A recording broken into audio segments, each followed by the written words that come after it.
एक टोकरी भर मिट्टी। माधवराव सप्रे। एक टोकरी भर मिट्टी। यह कहानी वर्ग भेद पर आधारित है। संपन्न वर्ग के लोग हमेशा गरीबों का, अनाथों का शोषण करते आए हैं। कहानी का जमींदार भी अपना महल बढ़ाने के लिए अनाथ विधवा की झोपड़ी पर कब्जा करता है। पर अनाथ विधवा का मार्मिक कथन जमींदार की आंखें खोल देता है। जमींदार का हृदय परिवर्तन होता है। अपने कृतकर्म का पश्चाताप कर विधवा को झोपड़ी वापस देता है। वर्ग भेद का चित्रण। एक टोकरी भर मिट्टी। इस कहानी में जमींदार संपन्न तथा शोषक वर्ग का प्रतिनिधित्व करता है। अनाथ विधवा गरीब, शोषित वर्ग का प्रतिनिधित्व करती है। मनुष्य अपनी जरूरतों से ज्यादा पाने की लालसा मन में रखता है। पैसे, संपत्ति, जमीन, घर आदि पाने के लिए जीवन भर संघर्ष करता है।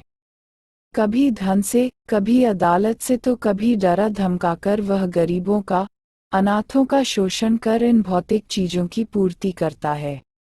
एक टोकरी भर मिट्टी। कहानी के जमींदार को भी अपना महल बढ़ाने की इच्छा होती है, लेकिन अनाथ विधवा की झोपड़ी बाधा बनती है। लाख कहने पर विधवा अपनी झोपड़ी छोड़ने को तैयार नहीं थी। उसका प्रिय पति और इकलौता बेटा भी उसी झोपड़ी में मर गया था।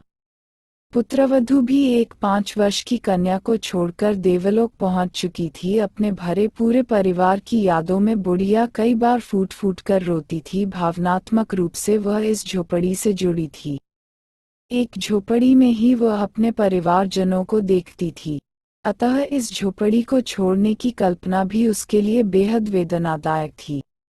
जमींदार की इच्छा को सुनकर उसकी अवस्था मृतक सी हो जाती है, पर वह झोपड़ी छोड़ने को तैयार नहीं थी।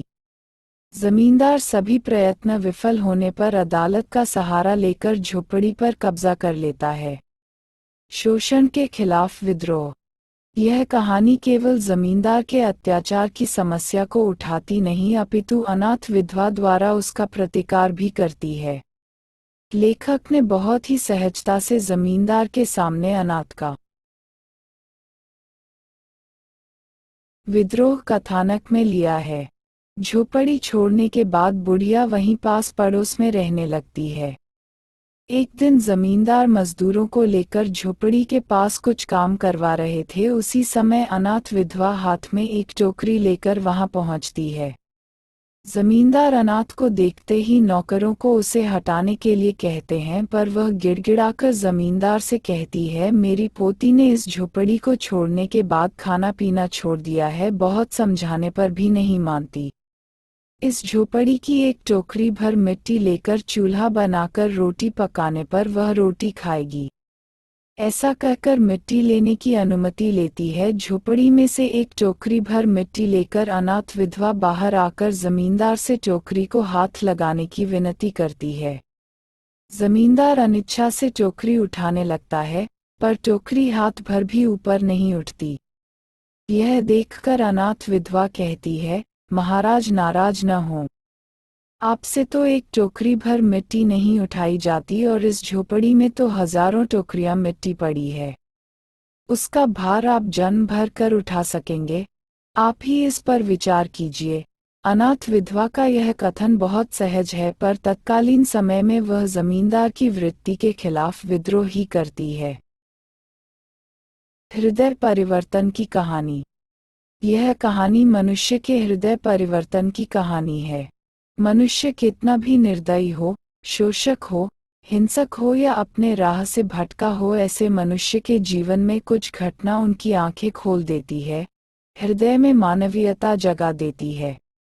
एक टोकरी भर मिट्टी। कहानी के जमींदार अनाथ विधवा की झोपड़ी अदालत का सहारा लेकर हथिया लेते हैं, पर विधवा द्वारा एक टोकरी भर मिट्टी उठाने की घटना उनकी आंखें खोल देती है। विधवा का मार्मिक कथन, आपसे एक टोकरी भर मिट्टी उठाई नहीं जाती और इस झोपड़ी में तो हजारों टोकरियां मिट्टी पड़ी है। उसका भार आप जन्म भर क्या उठा सकेंगे। आप ही इस बात पर विचार कीजिए। विधवा की बात जमींदार की धन की नशा को चकनाचूर कर देती है। जमींदार के हृदय में परिवर्तन हो जाता है। उन्हें अपना कर्तव्य का बोध होता है। कृतकर्म का पश्चाताप कर वे अनाथ विधवा की क्षमा मांगते हैं और उसकी झोपड़ी वापस देते हैं। एक टोकरी भर मिट्टी कहानी का कथानक बहुत सरल और सहज है। इस कहानी के माध्यम से लेखक यथार्थ और आदर्श बड़े सहजता से पाठकों के सामने रखते हैं।